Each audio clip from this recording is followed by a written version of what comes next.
¿Quieren preguntar algo? Tirar algo no, pero preguntar algo sí, si quieren. Con mucho gusto. Señor. ¿Por qué es que Rusia hizo esa maraña de tratar de cogerse a Cuba? ¿Por qué? Bueno, es interesante porque eso contradecía la vieja tesis de Lenin de que el comunismo en América tenía que llegar primero a los Estados Unidos. Pero en el momento en el que esas cosas empiezan a pasar, Stalin había muerto. Stalin muere en marzo, creo que marzo 5 del 53, que es exactamente el momento en el que hay un cambio en la política soviética, empieza a haber un cambio en la política soviética y empiezan a dar pasos cada vez más audaces. Hay que recordar que ya estábamos en época de la Guerra Fría, muy intensamente metidos en la Guerra Fría. En el año 53 estábamos metidos, se liquida precisamente la guerra de Corea, y yo me imagino que en el Kremlin empiezan a ver con simpatías la idea de poder conquistar algún territorio desde el punto de vista político, aunque no fuera de la manera que habían conquistado los territorios en Europa. Hay que recordar, por ejemplo, que en el 54 hay un esfuerzo por acercarse a Guatemala. Ese esfuerzo por acercarse a Guatemala tenía tal intensidad, como dicen algunos. Hay una vieja discusión en época de Jacobo Arbenz, que es cuando se produce cuando la CIA derroca a Jacobo Arbenz, porque Jacobo Arbenz estaba acercándose a la Unión Soviética y la Unión Soviética había aceptado venderle armas a través de Checoslovaquia. Quiere decir que ya había se hacían unos pininos en esa dirección. De todas maneras, sin la entrega voluntaria de Fidel Castro, eso no hubiera sido posible. Porque una hipótesis es que ya había un sector del PSP, el Partido Socialista Popular, el Partido Comunista se funda en el 25. La función de los partidos comunistas en esa época era servir a la Unión Soviética y prestarle apoyo a la Unión Soviética. Eso lo vemos, por ejemplo, al principio, en el año 39, cuando empieza la Segunda Guerra Mundial, los comunistas se oponen a la guerra y acusan a los países es decir, no quieren de ninguna manera que Cuba o ningún otro país de América forme parte de un conflicto que es entre imperialistas. Pero eso es en el 39. En el 41, cuando la Unión Soviética es atacada por Alemania, inmediatamente los partidos comunistas dan el giro de 180 grados y piden la participación y apoyan que los cubanos vayan a la guerra en Cuba y lo apoyan en cada uno de los países. Lo que quiere decir que la función de los partidos comunistas era apoyar a la Unión Soviética, pero había dos clases de militancia en el Partido Comunista. La del político convencional o la del militante convencional que formaba parte del PSP y que tenía todas esas fantasías marxistas, y una línea secreta que trabajaba con el KGB. En esa línea secreta que trabajaba con el KGB, directamente con el KGB, eran agentes del KGB, que eran cubanos, pero que funcionaban para el KGB. Y ahí es donde parece que se produjo la relación. Ese es el caso de Osvaldo Sánchez, que era el jefe del KGB entre los cubanos y que tuvo una actuación importante en apoyar a Fidel Castro y a ese grupo. Ahora, ¿cuánto ayudaron? Se dice que ayudaron con dinero, ayudaron con recursos. Esa parte no está clara, porque el gobierno, es decir, Fidel, Raúl, el Che, los que manejaron ese episodio, lo manejaron con gran prudencia para que no se supiera la realidad y durante muchos años jugaron con la fantasía de que realmente ellos no eran comunistas y que ellos lo que fueron precipitados al comunismo. No, el más comunista de los comunistas en el mundo es Fidel Castro. Fidel Castro es un tipo que en el año, por ejemplo, lo que hablábamos del año 68 de la ofensiva revolucionaria, la colectivización de esas 60.000 empresas solo se le puede ocurrir a alguien que tenía una mentalidad absolutamente cuadrada y convencida de las ventajas del colectivismo. Pero si quedaba alguna duda, en el año 91, cuando desaparece la Unión Soviética, Fidel Castro no solo ratifica su adhesión al marxismo-leninismo, sino dice y repite una y otra vez que primero se hundirá la isla en el mar antes que abandonar. Y efectivamente estaba dispuesto a que los cubanos se murieran todos de hambre. A mí me contó hace años un político español que se le acercó Fidel Castro en Brasil, en medio de la crisis esa, año 91, 92, y le dijo, bueno, quiero pedirte ayuda para que rescates y nos ayudes a salvar a los científicos que pues, siempre tienen una idea así como muy grandiosa de su paso por el poder, porque el destino de Cuba es prácticamente desaparecer y quiero que la humanidad salve. Eso era lo que tenía en la cabeza este tipo. El mismo político español me dice, bueno, me pareció una cosa patética lo que me estaba planteando este personaje, pero estaba dispuesto a eso. Es decir, no hay nadie en la especie que haya sido más comunista que él, y decir otra cosa, insistir en que no es comunista, me parece una cosa de locos. Lo ha demostrado durante 53 años que es un convencido marxista-leninista. ¿Por qué? Bueno, no sé, porque por todas esas cosas, porque le conviene, por las razones, pero sí lo es. Randy. Gracias. Perdón. No es un error de Rusia haberse metido a hacer eso, porque la única manera que los Estados Unidos iría a la guerra es si una potencia extranjera controlara a Cuba, debido a que por el Mississippi sale casi la mitad del Producto Bruto de los Estados Unidos. Claro. Y controla los dos canales de salida. ¿No fue un error eso de Rusia haberse metido? Bueno, yo creo que la perplejidad es por qué y cómo Estados Unidos se mantuvo paralizado frente al fenómeno de Cuba, porque además, no solo eso, en pocos años antes, en 1953, 35.000 norteamericanos habían muerto en la guerra de Corea, una guerra en el fin del mundo. Entonces, lo que no tenía ningún sentido que a 90 millas de los Estados Unidos floreciera un régimen comunista al servicio de la Unión Soviética. ¿Por qué lo dejaron? Bueno, ya es la historia que todos conocemos de Cochino, en fin, toda la cosa que conocemos. Pero sí, claro, era jugarse una carta muy peligrosa por parte de los soviéticos, y se la jugaron y al final le salió mal, pero al final le salió mal porque el marxismo-leninismo salió mal, como tenía que salir. Pero durante muchísimo tiempo fue un alfil ahí clavado contra los Estados Unidos, en la cintura de los Estados Unidos, y Estados Unidos se acostumbró a vivir con eso porque tenía el suficiente poder para poder vivir con eso, como dicen ellos, más como una molestia que como un peligro real. Randy. Gracias.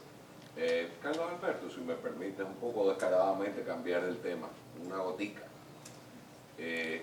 ¿A qué grado tú crees que que Rusia está ejerciendo influencia en Cuba en estos momentos? Yo no creo, que demasiada. No creo que demasiada, pero Raúl Castro tenía una debilidad con la Unión Soviética. Me contaba uno de sus secretarios que en el despacho de Raúl Castro no estaban los cuadros de los mambises cubanos, sino de los mariscales y los generales soviéticos. Él vivía fascinado con la Unión Soviética. Al desaparecer la Unión Soviética, me imagino que fue un shock muy grande para él. Desde hace mucho tiempo, desde que apareció Gorbachov, ya él estaba convencido de que había que cambiar el modo de producir de los cubanos. Hay un episodio interesante, él manda traducir el libro Perestroika de Gorbachov, y su secretario, que era un sovietólogo y además había estudiado en la Unión Soviética y dominaba muy bien el ruso, es el que hace la traducción. y él le regala a todos sus oficiales un ejemplar de Perestroika, la primera traducción al español. Cuando Fidel se entera, lo insulta y manda a recoger el libro. Porque son dos visiones distintas. Yo creo que la Unión Soviética, que tiene una actitud muy extraña, porque la vemos en Siria, la vemos en distintos lugares, ¿no? Pero no creo que tenga el propósito de volver a formar parte de la historia cubana de una manera muy intensa. Primero porque le cuesta muy caro, todo el que pasa por ahí, por el Caribe, lo despluman, y ya ellos lo saben los venezolanos, todo el que pasa por ahí le cuesta muy caro.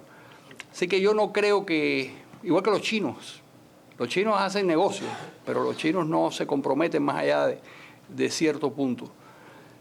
Por eso Fidel intentó crear, y trató de crear, primero en 1991, un circuito de naciones y grupos afines con el Foro de Sao Paulo, junto con Lula da Silva, y luego, que aquello no llegó a nada, se convirtió en un gran guirigay, y luego con Chávez sí intentó otra cosa mucho más enloquecida, que fue ocupar el espacio que la Unión Soviética había dejado. Eso no es un invento mío, eso es un discurso de Felipe Pérez Roque en diciembre del 2005 en Caracas, donde los soviéticos habían traicionado al proletariado. Ahí iba a triunfar la alianza de Cuba y Venezuela. Son dos tipos delirantes. Gengis Khan, que nació en Bangladesh y no puede gobernar, no puede hacer muchas cosas, pero su mentalidad es la de un gran conquistador. Alberto, Virgilio. Primero felicitarte por esta maravillosa conferencia. Pero un comentario sobre privatización y desigualdad. En el llamado consenso de Washington de los 80, una de las cosas que se ofrecían como el mejor sistema eran las privatizaciones. Pero cuando se puso en la práctica, como ven, por ejemplo, en Argentina, que fue un desastre, porque los políticos empezaron a darle las privatizaciones a sus amigos. Se convirtieron en grandes negociados. Y aquello fue un desastre en el orden sobre la desigualdad. Fidel Castro le ha dado más importancia a la desigualdad que a la pobreza. Subir los que están abajo en la escala social es muy difícil, pero bajar los que están arriba es muy fácil. Fíjense que muy rápidamente él puso la libreta para que todo el mundo, no importa su procedencia, si era profesional o no, si era un obrero, si era un médico, era un abogado, tenía que hacer colas con la libreta. O sea, todo el mundo, sin importar su escala social, tenía que consumir lo mismo. Igualdad por consumir la misma cosa. Ahora, eso creó pobreza. Entonces, lo importante es la pobreza, no que exista desigualdad. Desigualdad siempre va a existir, pero si no hay pobreza, no duele, no importa que haya desigualdades, porque no existe la pobreza. Y Fidel Castro, en su obsesión de las desigualdades, cometió el error de aplicar las desigualdades para crear más pobreza todavía. Yo creo que, bueno, él fue cambiando de objetivos, ¿no? Yo creo que a principios de los 60, cuando ellos empiezan a gobernar, sí están convencidos de que ellos pueden, de que ellos saben, porque es una cosa loca, ¿no? De que ellos pueden convertir a Cuba en un país próspero. Yo creo que ese discurso del Che Guevara en Punta del Este, donde dice que en 10 años tendrán el mismo nivel de desarrollo que los Estados Unidos y luego lo superarán, era producto no de la mentira, sino de la ignorancia. Ellos pensaban que producir y distribuir y crear riqueza era una cosa que estaba al alcance de estos tipos. Luego, cuando salieron las cosas mal, cambiaron el discurso. El discurso, por ejemplo, del no consumismo es un discurso donde empieza Fidel a mediados de la década de los 60. Cuando ya sabe que no puede producir, entonces la virtud de la pobreza. Y de cómo los revolucionarios cubanos pues son felices no consumiendo, porque eso de consumir era casi una ordinariez. Es verdad que la igualdad para él era como muy importante. Para Raúl menos. Hoy en día, yo creo que es un problema de realismo, ¿no? Es decir, no es que se da cuenta, el otro anormal, no hay manera de que entienda ni que aprenda. Y además con las cosas esas, las teorías, ahora con la moringa famosa que quiere cambiar el destino de la humanidad sembrando moringa. Es una cosa tremenda, se va a morir haciendo esas locuras, ¿no? Sí. Sí, Pedro. Yo voy sobre el punto histórico de la enmienda Platt. La enmienda Platt no fue hecha por el tal Platt, Yo sé. no fue una política directa del Ministerio de Estado de los Estados Unidos.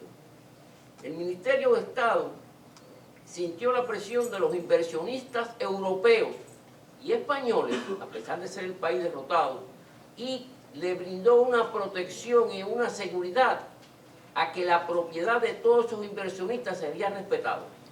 Sí, es muy posible que eso influyera. Pero el hecho teórico no es lo que interesa, sino el hecho real.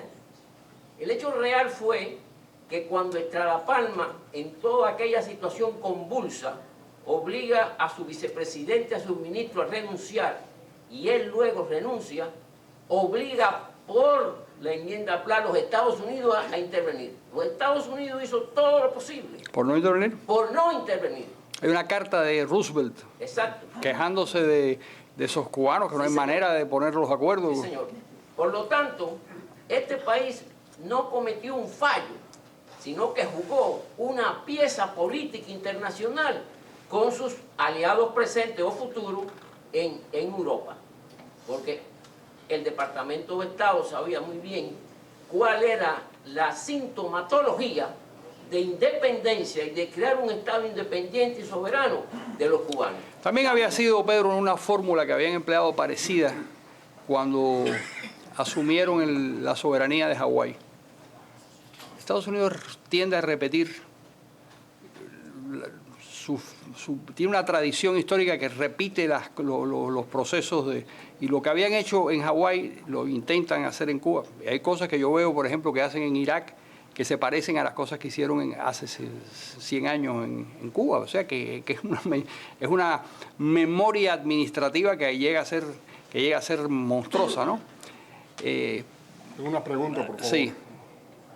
Sí, tú. Bueno, yo iba a decir primero agradecer la conferencia muy interesante que me aclaró muchas cosas y al mismo tiempo me deja con un gusto un poquito amargo y deprimente porque El Prozac lo regalamos sí, para los yo recuerdo en Cuba una vez que un comunista que se la daba de poeta me dijo: todos somos religiosos aunque no seamos cristianos, incluso los comunistas.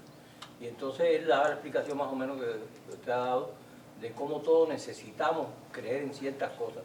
Y parece que el ser humano necesita creer en esos mitos, porque esa misma dirigencia que no ha sido capaz de dirigir económicamente nada en el país, ni hacer nada fructífero. Sin embargo, supo crear un departamento ideológico. Y yo, que estudié en una escuela bastante buena en Cuba, y donde salieron muchos que formaron parte después del departamento ideológico del partido y de algunos ¿Cuál es la dirigentes, pregunta? resulta que... Ahora me confundieron.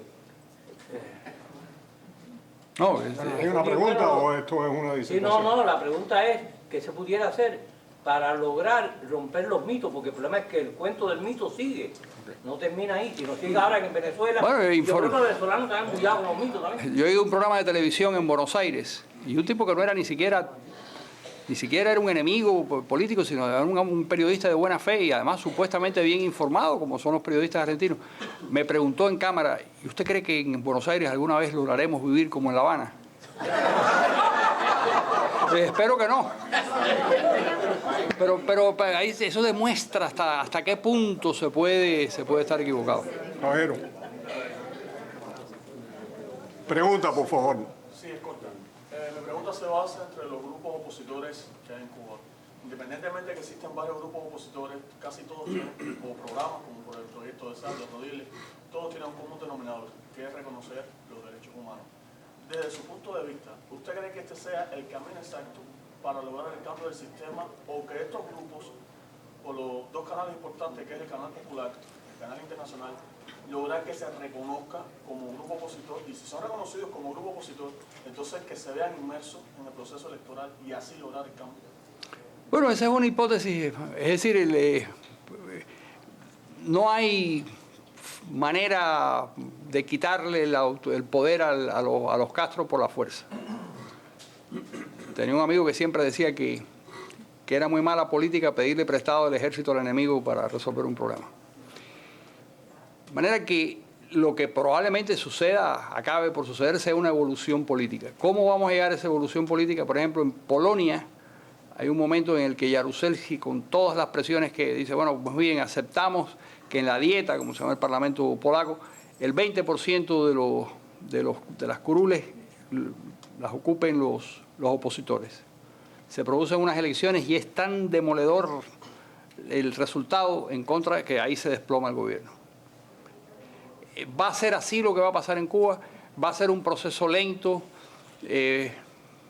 Yo creo que ellos estudian, creo que Raúl Castro, es un rasgo también de su personalidad, va a estudiar diversas posibilidades. El mantenerse en el poder con un gobierno, un partido hegemónico, si le da entrada a la oposición, una especie de PRI. El hacer lo que hace Daniel Ortega en Nicaragua, es decir, abrir la economía, es decir, el terreno político lo controlamos nosotros y el ejército lo controlamos nosotros y aquí que gane dinero el que sea. Ese es otro modelo, el de los rusos que controlan ellos toda la economía. El problema de Cuba es que en Cuba la riqueza hay que producirla y eso es muy difícil. Y en Rusia se extrae, que es mucho más fácil. Entonces, el modelo ruso no funciona en Cuba porque no hay gas, no hay petróleo, no hay manera de extraer esa riqueza. Pero cualquiera de esos escenarios o una combinación de todos ellos es posible que dé inicio a un proceso de cambio. ¿Cuánto va a durar? No tengo la menor idea porque la verdad es que no hay forma de hacer un cálculo político. Siempre cuento, pues los viejos tenemos la ventaja de poder repetirnos, la historia de Paraguay, donde había una dictadura absolutamente eficiente de 35 años con Stroessner. Una dictadura totalitaria, bueno, había que jurar los principios del Partido Colorado, era un control tremendo. Pero ¿cómo se cayó esa dictadura? Porque la hija del general Rodríguez estaba casada con el hijo de Stroessner. Y el hijo de Stroessner le dio 2 bofetadas a la mujer. Una semana después se cayó el gobierno. Entonces que me digan a mí cómo uno hace un cálculo histórico, por dónde sale el sol, nadie sabe. Pasan las cosas más extrañas en la historia. Se muere Raúl antes que Fidel. Aparecen unos personajes en la historia que no sabemos quiénes son. Cuando yo viví la transición española, cuando dijeron Suárez, el primero, yo dije, este debe ser Fernando Suárez, porque todo el mundo pensó en Fernando Suárez, que era un político del franquismo. No, era Adolfo Suárez. Nadie pensó que aquel caballero tenía la capacidad de hacer lo que luego hizo. En fin, ocurren muchas cosas. Puede ser que en Cuba suceda un cambio político, que el gobierno juegue con la idea de darle cabida a la oposición, de hacer ciertos cambios y que ahí empiece un proceso. Yo no lo sé, pero esas posibilidades que tú apuntas están sobre el tapete. Me he sentido muy entusiasmado con él, primera vez que lo escucho. Y yo quisiera, porque si es que estoy bien enfocado, yo llevo ya varios años, e incluso una de mi prisión en Cuba fue por eso mismo, por plantear, y usted ha tocado el tema de Guantánamo, de la enmienda Pla, que tiene que ver mucho con la base naval de Guantánamo también. Y yo recuerdo que una de las cosas... ¿Cuál es la pregunta? No, la pregunta es si estoy bien encaminado, porque yo estoy pidiendo la base naval de Guantánamo a Obama hace una pila de tiempo, perder carta y hacer un proyecto. Dígame usted si surge el Hong Kong del Caribe en Guantánamo, con colonos cubanos. Para cubanos no comunistas, vamos a estar bien claros. Bueno, yo no creo que eso esté... Eso se pega por... prospere. No creo que tenga ninguna posibilidad. El Guantánamo es una cosa que maneja básicamente la Marina de los Estados Unidos y es una decisión de carácter político que no creo que lo... Usted va a decir que los Castro no se tumban con las armas, pero se puede tumbar con la economía. Si logramos eso, los cubanos... No, yo no dudo que, es decir, si en Guantánamo o en Isla de Pino surgiera una especie de Hong Kong, bueno, claro, eso sería muy importante, pero lo que yo creo es que eso no va a ocurrir. La soberanía, hablamos de soberanía. Si hablamos de soberanía, yo no estaba, y hablándose un poquito vulgarmente, ni en lo que es mi padre, cuando me dio una carta, a mí, mi padre cuando se hizo la base naval de Guantánamo, cuando venía de playa, yo no estaba nacido, hay que contar conmigo. Yo tengo ahora 64 años. ¿Qué conozco de aquello? Nada. Yo quiero regresar a mi país. Hace 18 años estoy aquí y no más regresado. Ok, el señor Juan Clark, fue un orgullo para mí porque llegando aquí a este país me regaló un libro que se llama Ese Mito, firmado por él, que no lo traje porque lo presté. Incluyo una foto con él y entonces me pidió una serie de datos, de experiencia que he tenido en Cuba. Y había quedado salir de Cuba, estaba preso. Castro personalmente me ordenó la salida del país. Ahora, aparentemente, soy un agente de Castro aquí en el exilio. ¿Ah, sí? Sí. No me hablan así. Felicidades. Aparentemente. Sí. Quisiera saber por qué los Estados Unidos, que es la primera potencia del mundo libre, permitió que Cuba llegara al comunismo y no hicieron nada cuando ellos han podido ser en otros países ayudando para la democracia. Fue cosa ahí escondida, porque la raíz de todo esto que está pasando en Latinoamérica, hay algo aquí dentro de los Estados Unidos que no paró el agua que se está yendo de control. De alguna manera las teorías conspirativas no me funcionan, pero lo que ocurrió fue que trataron torpemente de desplazar del poder a los Castro, utilizando la misma metodología y la misma gente, porque la misma gente que había sacado a Jacobo Arbenz del poder en el 54 son los que hacen los planes para sacar a Castro en el 59, 5 años más tarde, o sea, 60, 61. Y ellos se equivocan y sale todo mal. Y luego, ¿por qué no hacen un esfuerzo? Por el temor a la Unión Soviética, por la Guerra Fría, por el temor a que se movieran los soviéticos sobre Berlín. Parece que después que matan a Kennedy,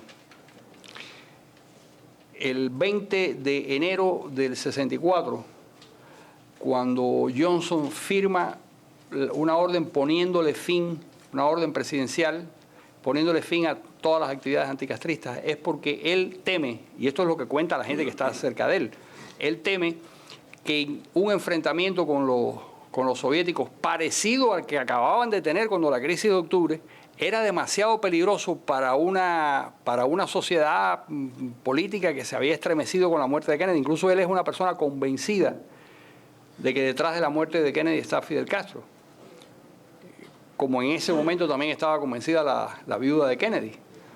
Pero no se atreven a actuar porque si ellos, ¿qué es lo que piensan? Piensan que si meten al ejército y tratan de desplazar por la violencia, los soviéticos pueden reaccionar y no querían volver a poner al mundo al borde de la guerra.